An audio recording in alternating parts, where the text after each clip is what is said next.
Hey guys, I'm Leigh Scheps and welcome to Up with the Curtain, where on this show, the curtain goes sideways.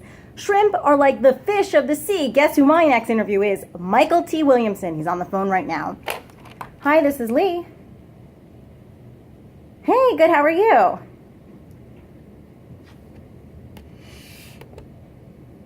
Yeah, I hit record already. I'm just going to put you on speaker. Thanks. Great. Thank you. Thank you.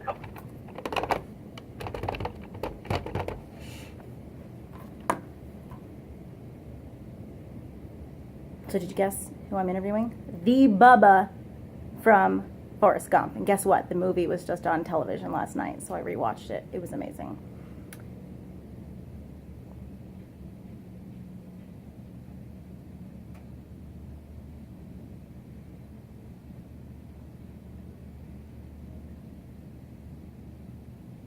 Okay, so Leigh, we have Mykelti on the line. Hi, how are you? Great, how are you? Good. Am I talking to you in LA? No, unless you're in LA. No, I'm in New York. I know, I'm messing with you. Yeah, I'm in New York too. Oh. Yeah. All right. Well, well, congratulations on the film. Thank you so much. What a privilege. Forrest Wilson, what an honor. Yeah, it's, I've been reading a lot of the reviews, some of the really good ones, including one from the San Francisco Chronicle. It said about your portrayal of Gabriel. Williamson plays it simple and specifically, and it's beautiful, I should say. Wow. That was one of the reviews. As a veteran in this industry, what do you make of reviews? How important are they to you?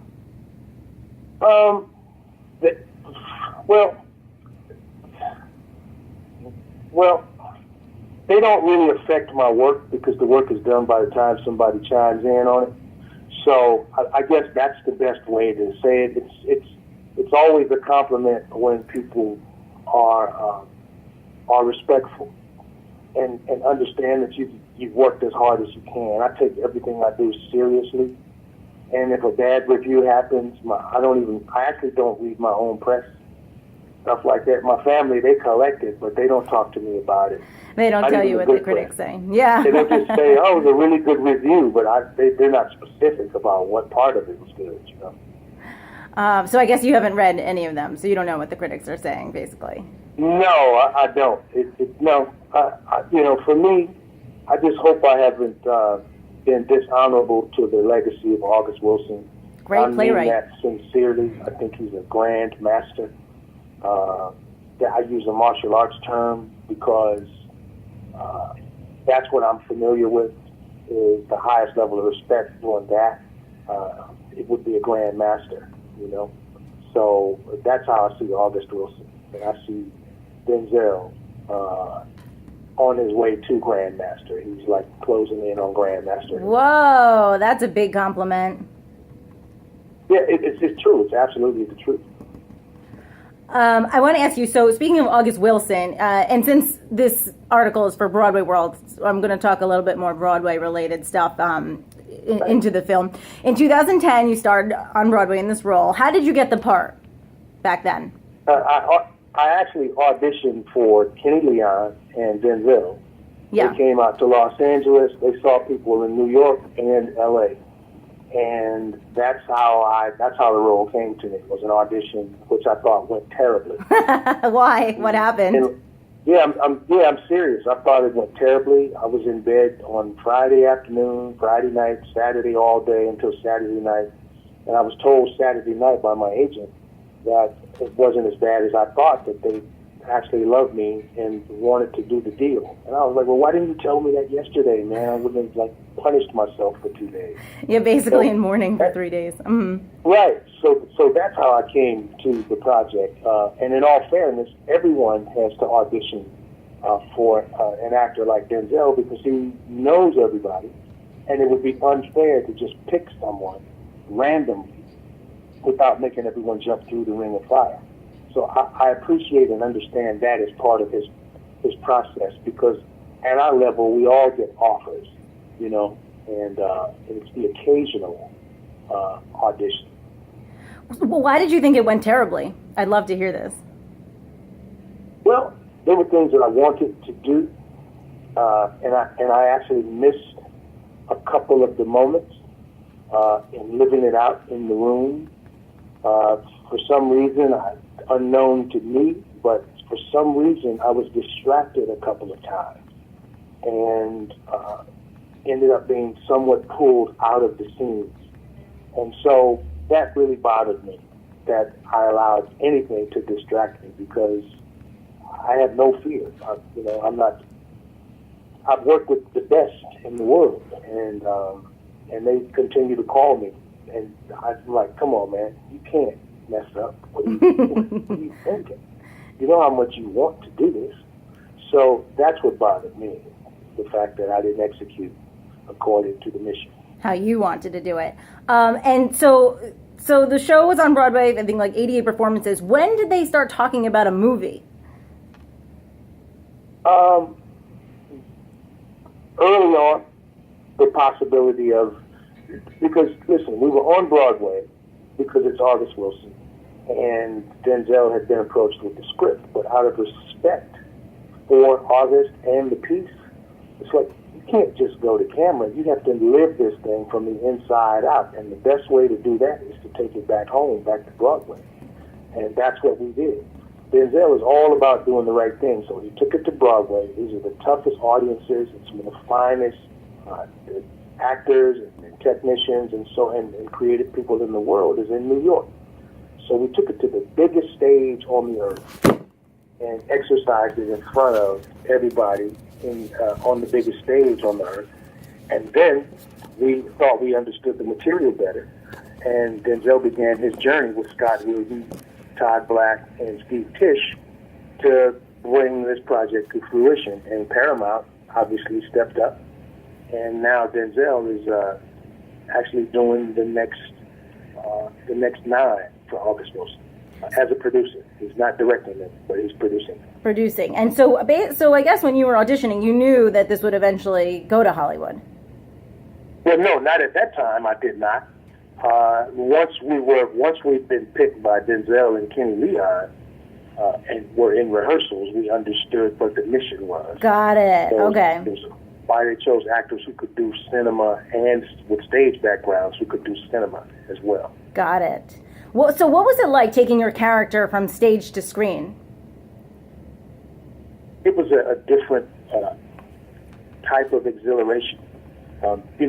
In stage, there's a lot of technique involved, and there's also a much more focused way of giving and taking focused.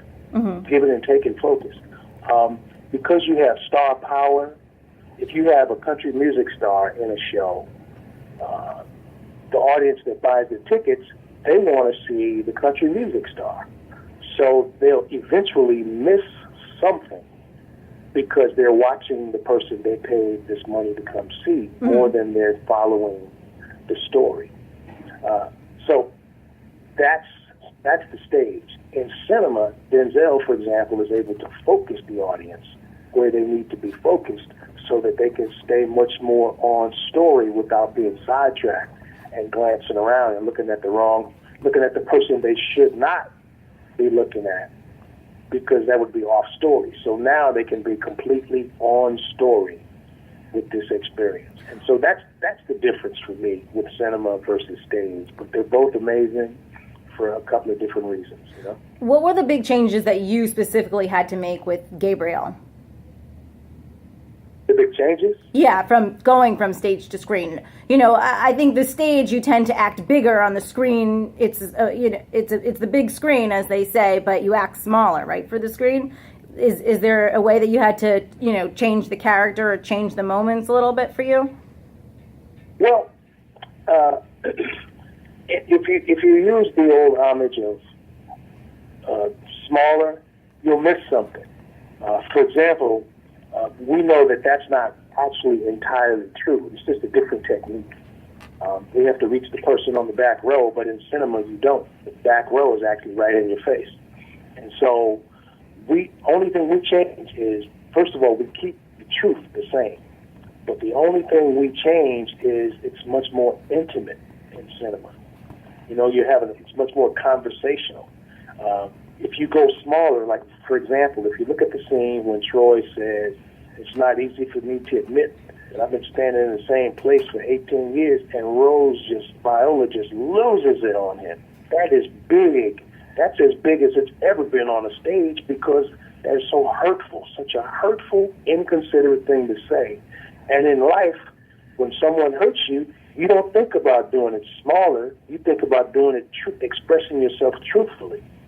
And so that's why that homage of smaller for screen doesn't work, because it still has to be truth. True. You know what I'm saying? Does that make sense? Yes. Okay. Yeah. Yeah. So when you started filming the movie, you did the show already on Broadway. Did you have to go back and memorize your lines, or is August Wilson just ingrained in your memory? No, we went back and learned everything, but the beauty of it is once you learn August Wilson, it's with you for life. It's amazing how it sticks with you.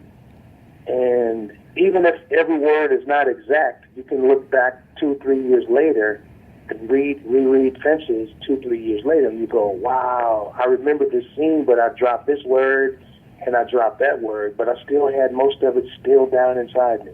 That's August Wilson. It never, ever leaves you. Is there anything from your performance on stage that you wanted to change for screen? You said, "Oh, I missed this during the play on Broadway, but I'm going to do it, this way on screen." No, we didn't pre-plan anything. We had 2 weeks of rehearsal so that we could enter the gate of rediscovery, and that was a wonderful privilege. Also, the reason that Denzel surrounded himself with us and handpicked us to continue to follow him on this journey was because he knows that we could do it. He knows that we're all A-list for a reason, and he just didn't have time to reshape or help anyone understand August Wilson at all. And so he had the two young newer actors, Jovan and Sanaya, and he could spend all of his time with them, and if we had questions, of course, we could ask. But Denzel's not a real hands-on director. He inspires you to do amazing work. He guides you with his heart. When his story tells you stories about how he sees the scene and the movie, he inspires you with his creativity. You go, oh, I never thought about that. Oh. And he also inspires and leads you with his intelligence. And so we are, every day, you're lathering up at the mouth to follow, to get up and get to the stage to rehearsal, to follow this man, to get to the set, to follow him. And that was the beauty. That's the beauty of working with Denzel. He's not a boss. He doesn't tell you what to do. He inspires you to do your absolute best. Was this the first time you worked with him on this, or you worked with him before? No. The first time I worked with Denzel was on Broadway here in New York, on stage with Kenzie. Right. No, that I knew. But was this the first? Yeah. Yes. That's what I was asking. Yeah. I already knew that. Okay. Right, absolutely. Yeah, this was our first time. As long as we've known each other, we've always been. We see each other in passing and hang out and talk a little bit, but we're always working. He's on the road all the time. I'm on the road all the time. All right. So first time working together. It was nice. Nice to be on the road together. I have 3 more questions for you. And you have a long resume looking back at your career, and I want to specifically talk about Forrest Gump. It actually was on TV last night, so I was happened to be watching it. What does the character Bubba mean to you all these years later? Well, for me, Bubba still means the same thing that it meant before. It's a term of endearment to call somebody a Bubba. And the other thing is, Bubba to me means there's a lot of beauty in simplicity. That's all it is. How do people respond to you these days based on that part? Strangers. People love that part. Yeah. People love it. And, what's interesting about this journey is Forrest Gump was Paramount Pictures. It was also Steve Tisch. This journey, Fences, is Paramount Pictures it's also Steve Tisch. Ah. That is very telling. That just tells you that there's something about that combination. And I would not dare include myself in that combination. And like, I'm one of the reasons why I would never say that. But what I see is the consistency and the class and quality of the Steve Tisch, and I see the passion of the studio, Paramount, to step up with life-changing material like Forrest Gump and like August Wilson's Fences. And I'm privileged to be a part of this journey. I don't know how it's going to turn out in the final analysis. I just hope we're able to touch as many people as we touched with the Forrest Gump. And I think we have a pretty good shot at doing that, thanks to August Wilson. So you were in New York City performing these shows 8 days a week on 48th Street, and you're in New York now. Do you ever walk over to Times Square and go to Bubba Gump's? You know what? I got mobbed in front. I couldn't figure out what in the world is going on. And somebody said, the restaurant's right up over your head. And I looked up, I was like, oh, my Lord, that's what it is. So, I've never been to one of those restaurants. Never? Really? No, they're very popular. I mean, you may like it, but I don't know. I only hear good stuff about it. But I've never been to one myself because I tend to go away from the crowd. Whenever I get a chance to be around my family, I want to be around them and not crowds of people and my family. So I'm either at work or at home, and that's just kind of how I live my life. Oh, I thought you would have told me you had a story about it, but okay. But I guess better than getting mobbed at Times Square and not knowing why until someone said, "Look up," and I was like, "Oh, that makes sense." I got it. Yeah, gotcha. And lastly, I don't know if you're ready to talk about it with me, but I did read you're sort of ready to quit show business. Well, see, that's someone's interpretation. For me, it's listen, if you're in a relationship and you don't feel like it's being reciprocated, you feel like, it's kind of a symbiotic relationship. You don't know if you're actually benefiting people or not. I feel like I've helped people make good projects, but I don't know how much I've helped people at large, the public at large. You never know if people are paying attention. If it really matters to anybody other than the small group of people that you're around. And there's a lot of folks in America that need help. I have other ways of helping people. I've got some other offers to do other things.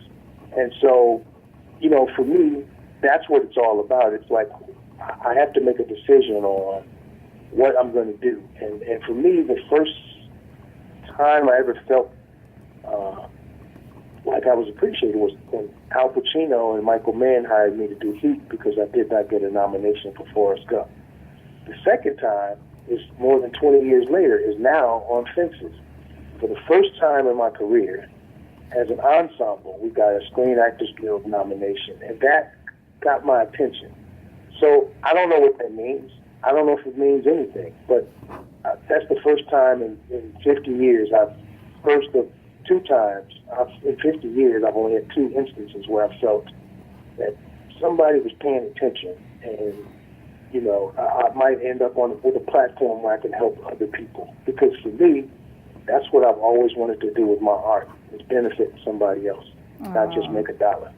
Oh, well, I think the character of Bubba, after rewatching it last night, that character is about friendship, and I think that's in everybody's hearts. I mean, look what Forrest did for his family because Bubba was such a good friend.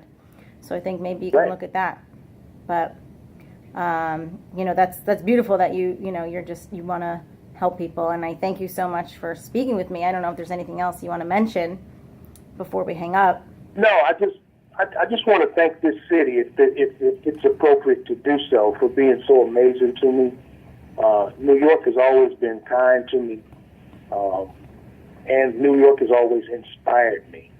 So to get to come to Broadway was a privilege, and to get to put August Wilson on film and in Fences was an absolute privilege, and I was only able to do so because of August's journey in Pittsburgh and his journey here in New York City. So I just want to let the city know how much I love and respect New York and New York City. That's it. We love New York too. Well, I wish you the best of luck, and I haven't seen the movie yet, but it comes out Christmas, so hopefully I'll get a chance to see you in the role. And All right. I wish you the best of luck with everything. Congratulations on a great movie. Well, thank you for your time, because that's the most valuable commodity we have is our time, because nobody's making more time. Thank you for your time, and I hope you enjoy Fences. I really hope it lands on you in a profound and beneficial way. Thank you so much. Thank you. All right. Bye. Good up. Bye-bye. Bye-bye. And that's it for this edition of Up with the Curtain. See you next time.